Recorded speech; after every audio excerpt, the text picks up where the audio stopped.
Y me gustaría que antes de despedirnos hoy, que en esta última parte de la clase del viernes 30, donde vamos a hablar de maduración, que hagamos, nos fue quedando, ¿no?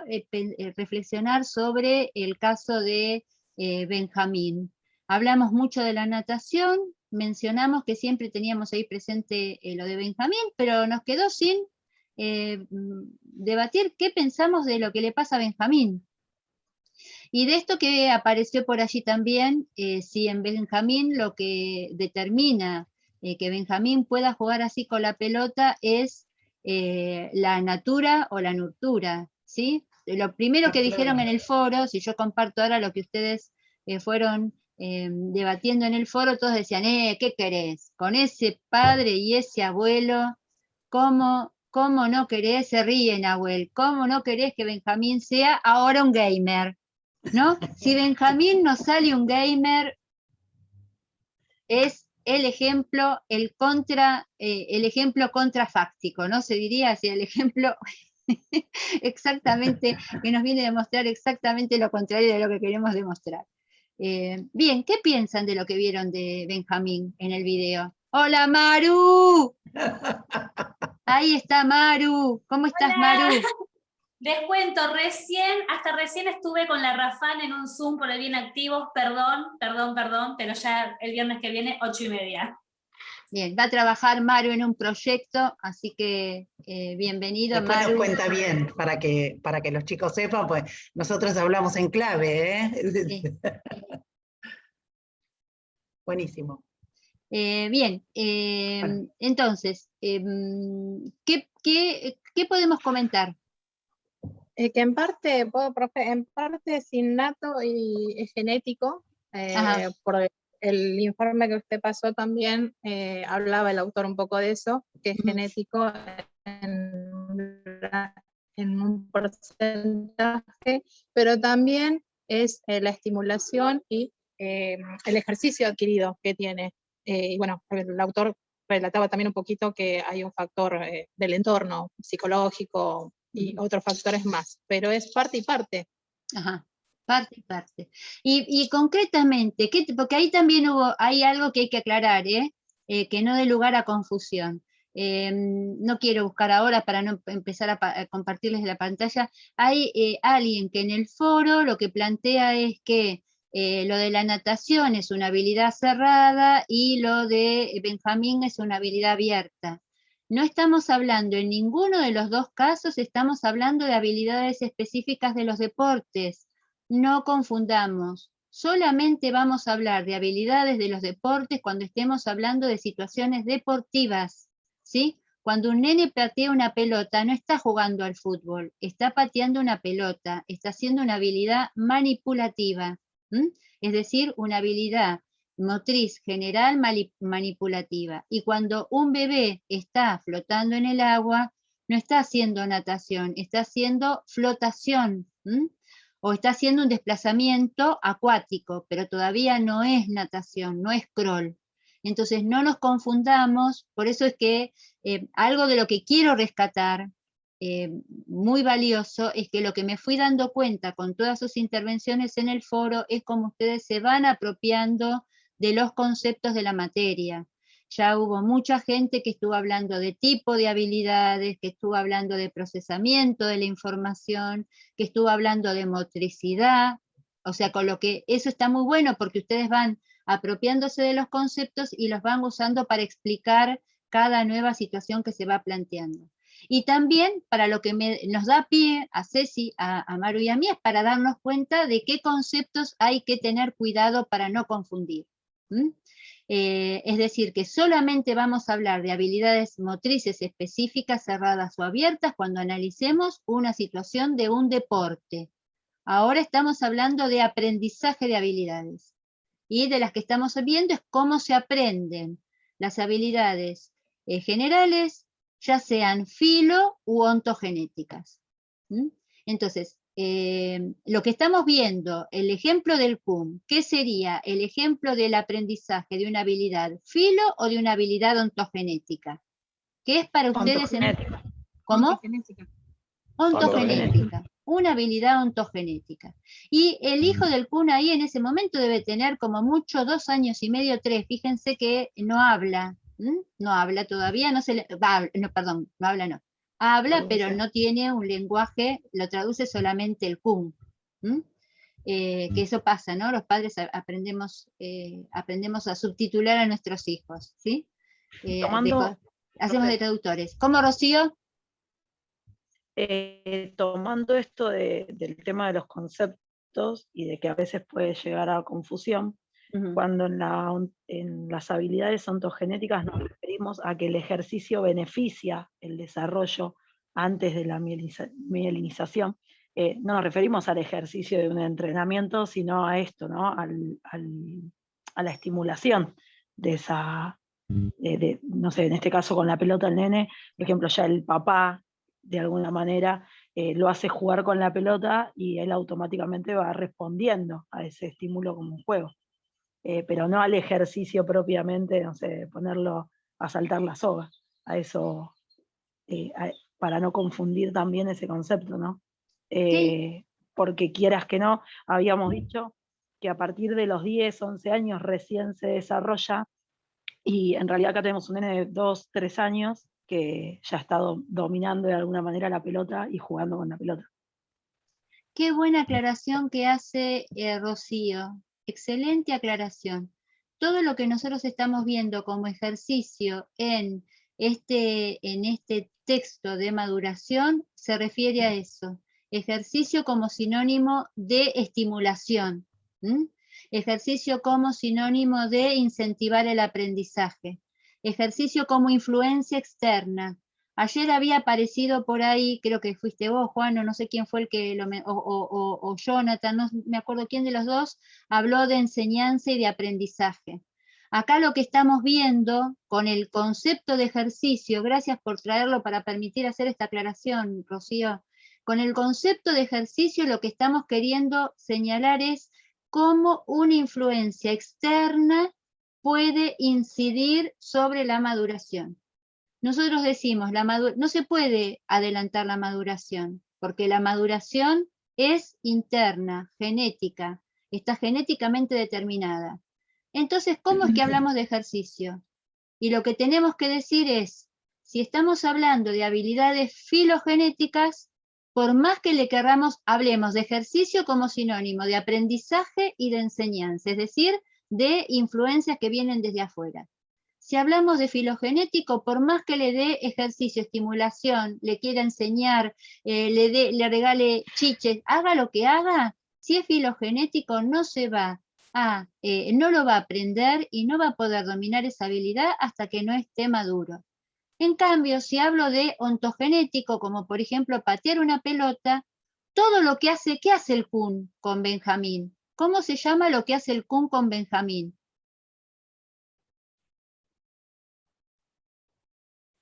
¿Qué nombre le pondrían? Los que vieron el video. Lo está estimulando. Muy bien, lo está estimulando. Eso en el campo de, podríamos decir que está estimulando, y también podríamos usar otra palabra que empieza con E, que es ¿cuál? ¿Ejercitando? ¿Cómo?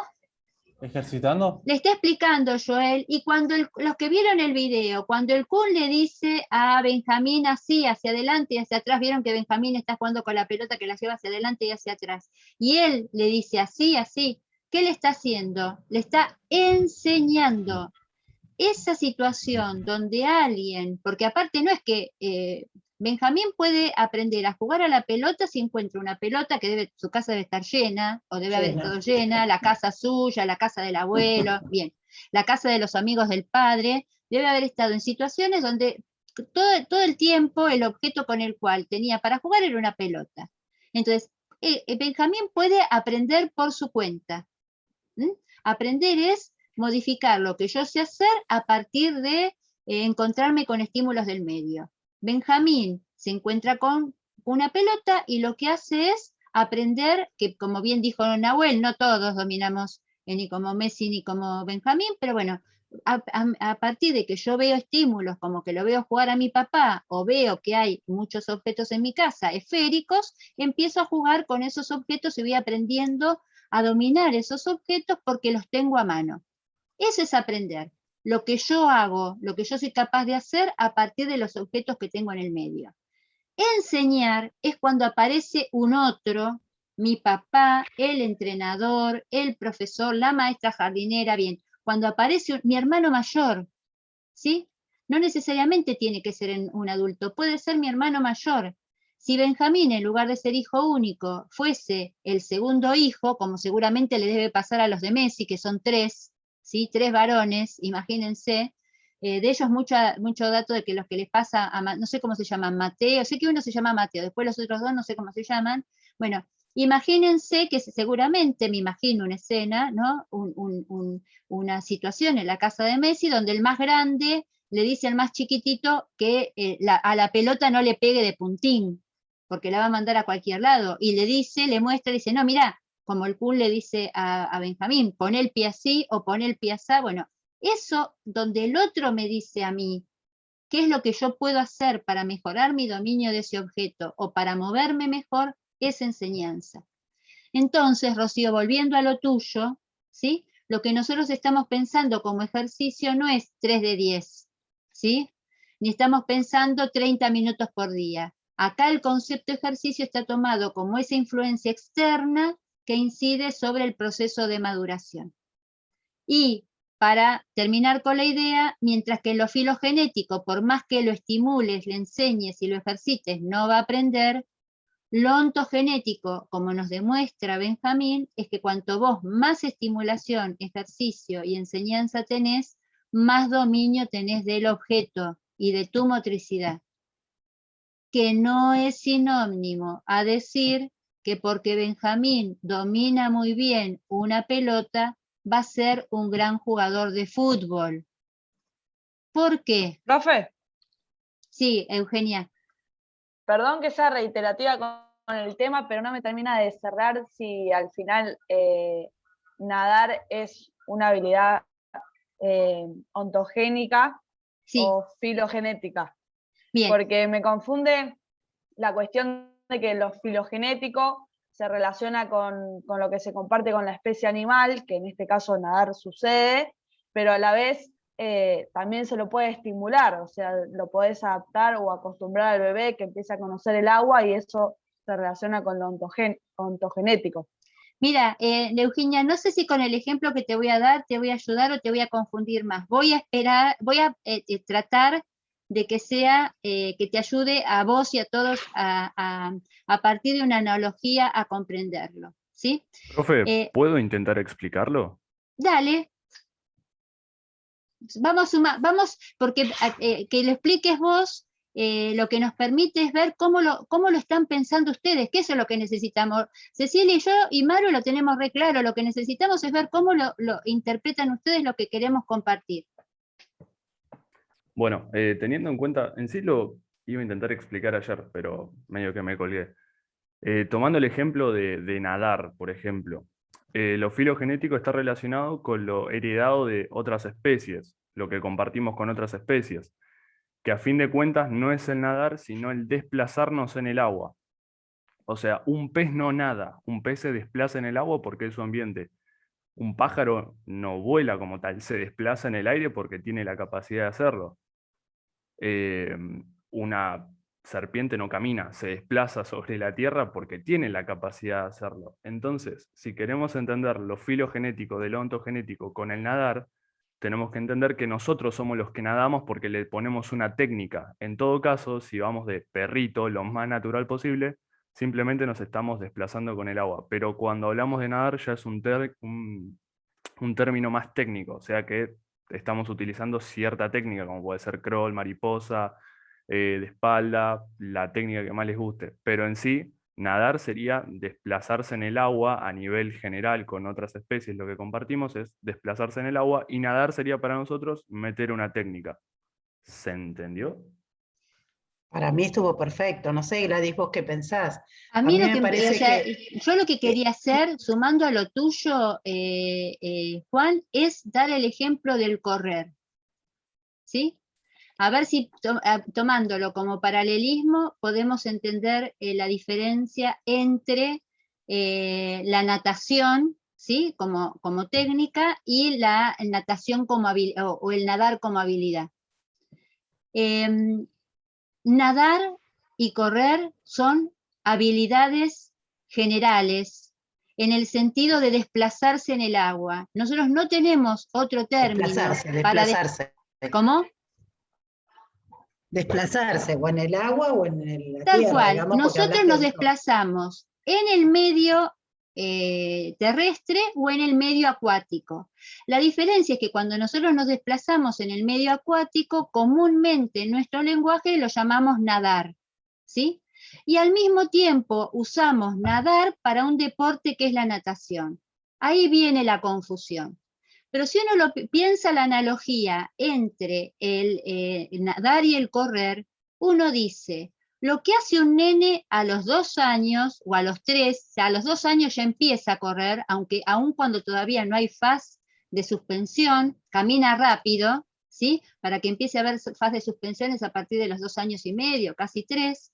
Eso después en algún momento se convierte en una técnica también, porque el correr es una técnica específica del atletismo.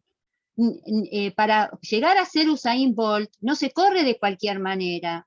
Se los digo yo que vengo del atletismo y me la paso haciendo millones de ejercicios para mejorar la elevación de la rodilla, para alargar la extensión del paso, para acompañar con el braceo, para hacer la inclinación que corresponde del tronco para tener una postura más aerodinámica. Es decir, que todos corremos,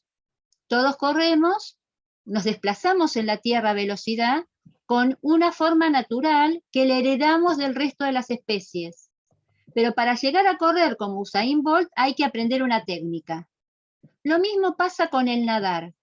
Todos somos capaces de desplazarnos de manera acuática, siempre y cuando podamos tener la cabeza fuera del agua, siempre y cuando si estamos sumergidos, que es eso parte de lo que vimos que se puede aprender y se puede beneficiar con la natación para bebés, que es la posibilidad de mantener, aprender a controlar el reflejo de apnea cuando me sumerjo, poder hacerlo voluntariamente. Todos somos capaces de, aunque sea con perrito, porque esto lo compartimos con el resto de las especies animales, somos capaces de desplazarnos en el agua. Ahora, cuando a partir de los 5 años empezamos a aprender cómo mover brazos y piernas, y poder sacar la cabeza para no ahogarnos, ahí lo que estamos aprendiendo es sobre esa habilidad filogenética, que es desplazarse en el agua, una técnica específica que es aprender a nadar.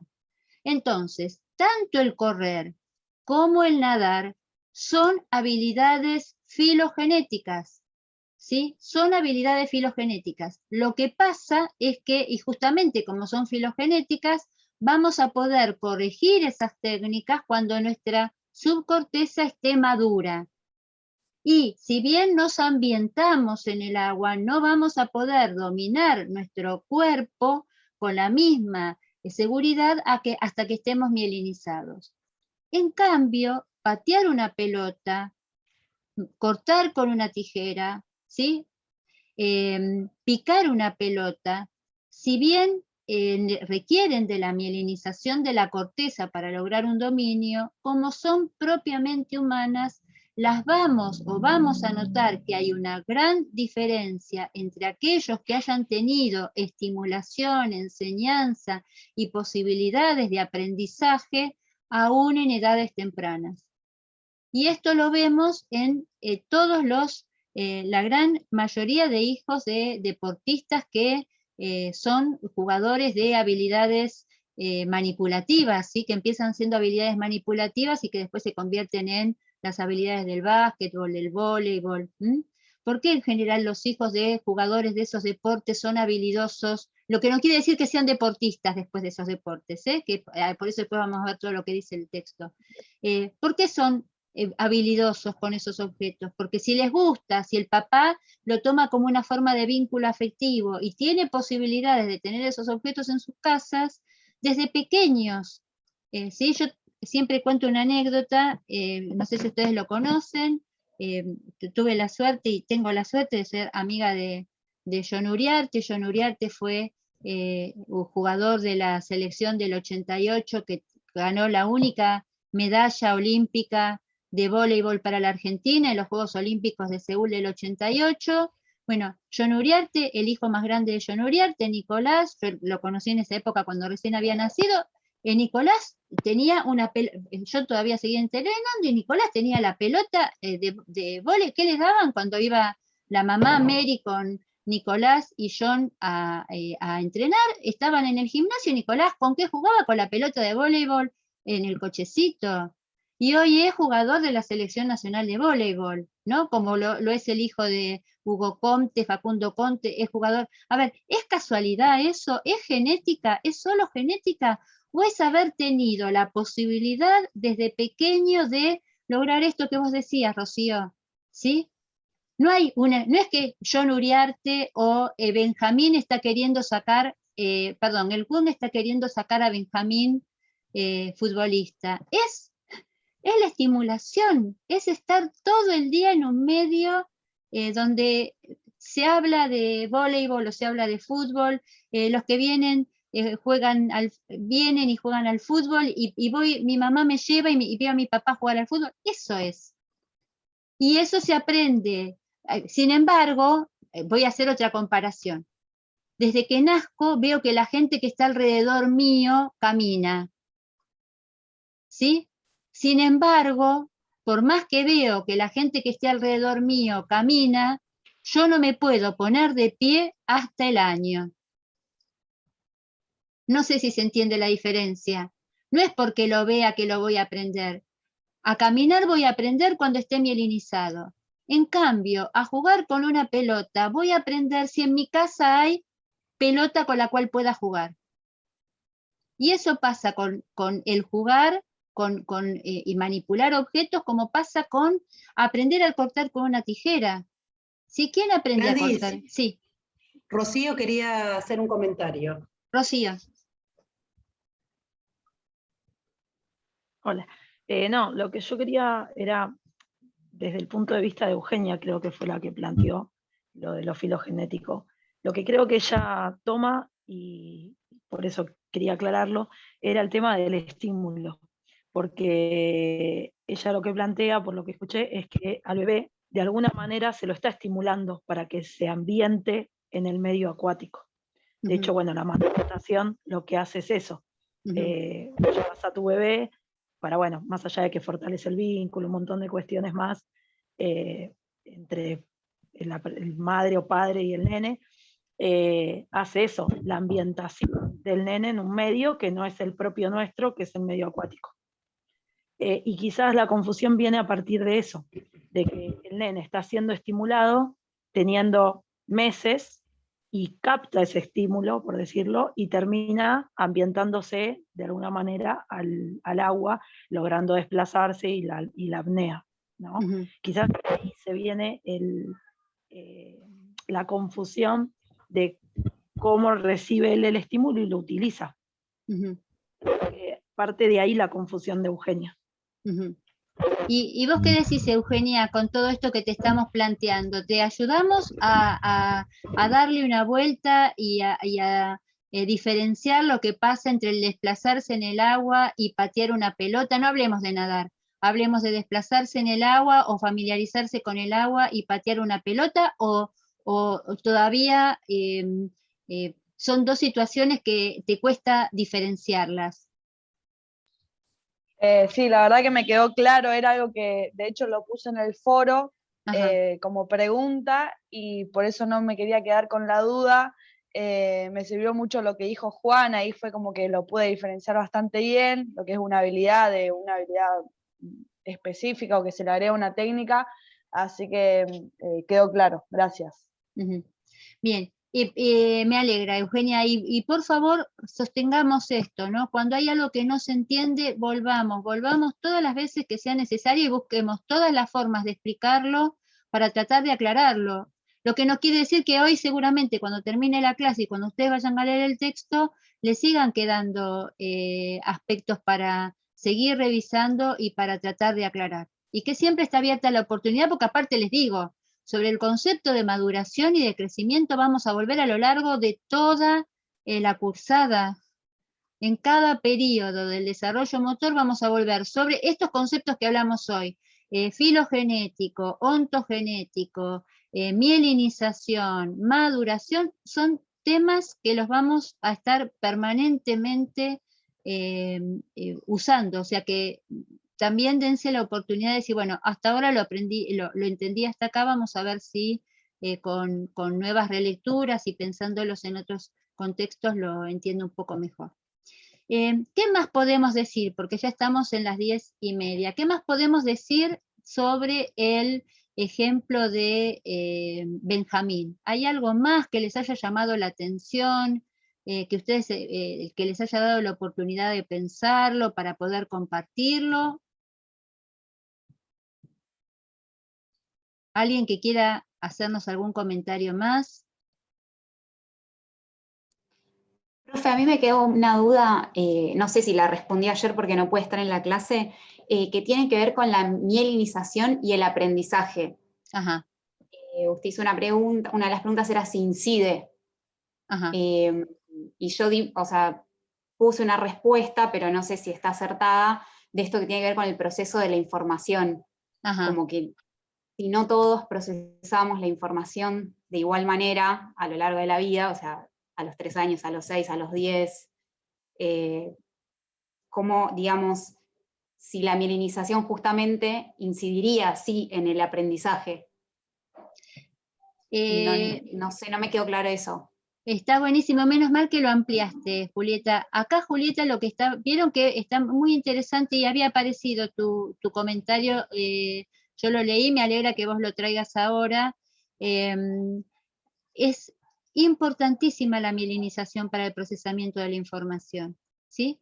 Porque fíjense que nosotros estamos haciendo mucho hincapié en cómo se van mielinizando los nervios que inervan los músculos, ¿sí?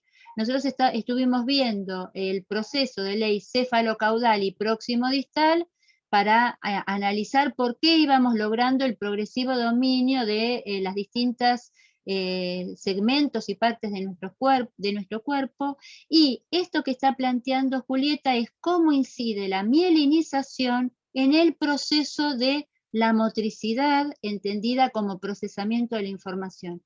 Es central, Julieta, es central analizar esto que planteamos recién, porque por ejemplo, al mismo tiempo que se van mielinizando los nervios periféricos, también se van mielinizando las distintas estructuras del cerebro. Yo me voy a permitir, mira, me voy a permitir un minuto nomás para mostrarlo, porque ustedes lo tienen, pero para mostrarlo, para decirte concretamente a qué me estoy haciendo referencia.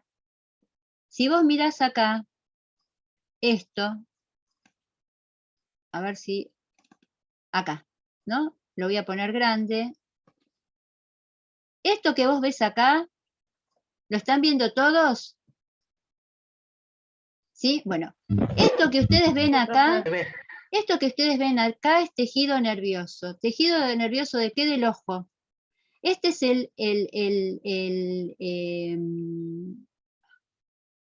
no me sale la retina. No me salía la parte del ojo. Esta es la retina de un ojo, de un bebé recién nacido, de 1 mes, de 3 meses y de 6 meses. Eso que ustedes ven ahí, que parecen estrellitas, son las neuronas. Y eso que ustedes empiezan a ver ahí es cómo las neuronas se van interrelacionando entre ellas, van estableciendo sinapsis entre sí. La idea sería, este ojo del recién nacido que tiene esta cantidad de neuronas con esta cantidad de sinapsis, verá de la misma, este bebé recién nacido, tendrá la misma capacidad de ver que cuando la retina llega a establecer este nivel de conexiones. No, no es lo mismo. No es lo mismo. Ve de la misma manera. Tal cual. Esta es la Incluso, respuesta. Sí, Cristina, discúlpame. Perdón. Perdón. No. Incluso los recién nacidos no ven, o sea, ven en sí lo que es una figura, no ven detallado. Después, a medida que van pasando los meses, ven con más claridad. Puede ser por eso lo del tejido. Tal cual. Esto que está graficado de esta manera en la retina pasa con todas las partes del cerebro, pasa con todos los órganos del cuerpo, pasa con todos los órganos, por ejemplo, pasa lo mismo con las estructuras del oído, de manera tal que a medida que vamos, que nuestro cerebro y los órganos de nuestro oído se van mielinizando, van logrando diferenciar y van permitiendo discriminar distinta calidad de sonido. Y de la misma forma, todas las estructuras de, por ejemplo, los centros de la audición, que están aquí detrás del temporal, o los centros de la audición que están en el occipital, en el cerebro, a medida que se mielinizan, porque acá lo que vamos viendo es esas neuronas que se van conectando entre sí, no solamente son las dendritas que se conectan, sino que también esa oscuridad que va apareciendo es porque muchos de los axones no estaban mielinizados y empiezan a estarlo. Entonces, gracias a que todo el sistema nervioso se va mielinizando, todas las distintas zonas del cerebro van permitiendo cumplir mejor su función. Y es más, este proceso de mielinización está demostrado que también es la base del desarrollo de la inteligencia y de la afectividad. Porque no es que mágicamente uno de pronto, voy a dejar de compartir porque quiero verlos, no es que mágicamente uno de pronto es capaz de respetar una norma, o es capaz de vincularse afectivamente con otro, o es capaz de resolver una situación que previamente no la podía resolver. Que uno pueda procesar información, que uno pueda vincularse afectivamente, que uno pueda resolver una situación o interpretar una situación que requiere una forma de adaptación como es la inteligencia de una manera u otra, está basada en los procesos de mielinización y de maduración del cerebro. Entonces, para responder a tu pregunta, Julieta, ¿la mielinización condiciona el procesamiento de la información? Sí, lo condiciona, porque el procesamiento de la información es posible gracias a que uno recibe la información, la percibe, la procesa, la coordina y la ejecuta y rescata esa información. Entonces, hay una relación entre mielinización y procesamiento de la información. No sé si fui clara, Julieta. Sí, clarísimo. ¿Sí? Bien. Gracias. Y por supuesto, y lo que vos planteaste como última parte de tu pregunta, condiciona el aprendizaje, claro. Para que alguien pueda aprender necesita, acuérdense, para que alguien pueda aprender necesita seguir con sus parámetros de crecimiento, es decir, tiene que ir ganando cantidad.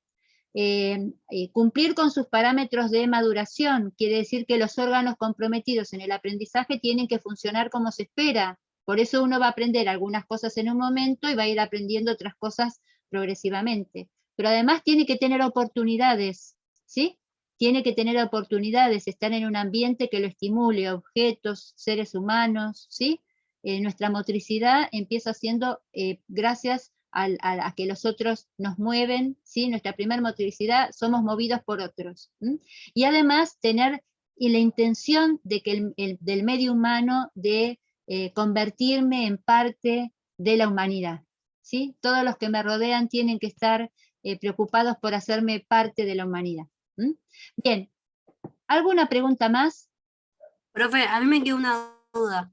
Sí, Isabel. Recién que mostró el esquema de la retina del bebé, dice que a los 6 meses está desarrollada, pero no Sí. está desarrollada del todo, ¿o sí? No, tal cual. Vos pensás que va a llegar un momento que eso casi de tantas sinapsis y mielinización que tengan esos axones, quizás va a ser totalmente oscuro ese tejido. O sea que ahí lo que te está mostrando que se pudo ir logrando con determinada técnica de fotografía microscópica es ir viendo cómo se va dando ese proceso de mielinización y de sinapsis, para que veas por qué esto que te explicó Cristina, por qué cuando recién nacemos vemos bultos, no distinguimos figura a fondo, hay como uno ve, o sea, se te acerca algo y vos ves que se te está acercando algo, Igual, bueno, ustedes van a ver cuando recién empecemos a analizar la afectividad y el proceso de percepción, que uno cuando recién nace, por más que vea un bulto, no sabe que lo que está afuera es distinto de uno, ¿no? Eso lo vamos a ver también. Y todo nuestro sistema nervioso continúa mielinizándose, que era algo que no se tenía claro. Ustedes saben que el cerebro sigue habiendo, esto es algo que se descubrió no hace mucho tiempo, sigue habiendo procesos de neurogénesis, es decir, que se siguen produciendo neuronas todo el tiempo. Nuestro sistema nervioso tiene capacidad de regeneración, al menos en determinadas zonas del cerebro, y cada nueva neurona que se va formando necesita ser mielinizada. Entonces, no es que el proceso de mielinización en algún momento de nuestra vida se termina. Mientras que haya neurogénesis, hay mielinización, porque toda nueva neurona que se genera tiene que atravesar un proceso de mielinización. Lo que pasa es que el gran proceso de mielinización se da en estas etapas que estamos viendo. De lo filogenético entre los 3 y los 5, y de lo ontogenético de los 11, 12 en un 95%. No sé si aclaré, Isabel. Sí, profe, gracias. Bien, ¿descansamos hasta la semana que viene? Descansamos del encuentro de Zoom, ¿eh? No descansen, tienen muchísimo para leer, tienen para leer con qué métodos se descubrió todo esto que estamos estudiando, tienen para leer qué pasó con la evolución del estudio, tienen mucho para leer, así que no descansen, descansemos de nuestro encuentro presencial. ¿Algo para decir, Maru, Ceci? No, Gladys, no, que sigan leyendo, que se va acercando el día del examen, y vayan anotando las preguntas, las suben al foro o las traen acá a los encuentros presenciales, así llegan más seguros al día que tienen que hacer la evaluación. Dejo de compartir, un minuto, esperen, dejo de compartir así de grabar.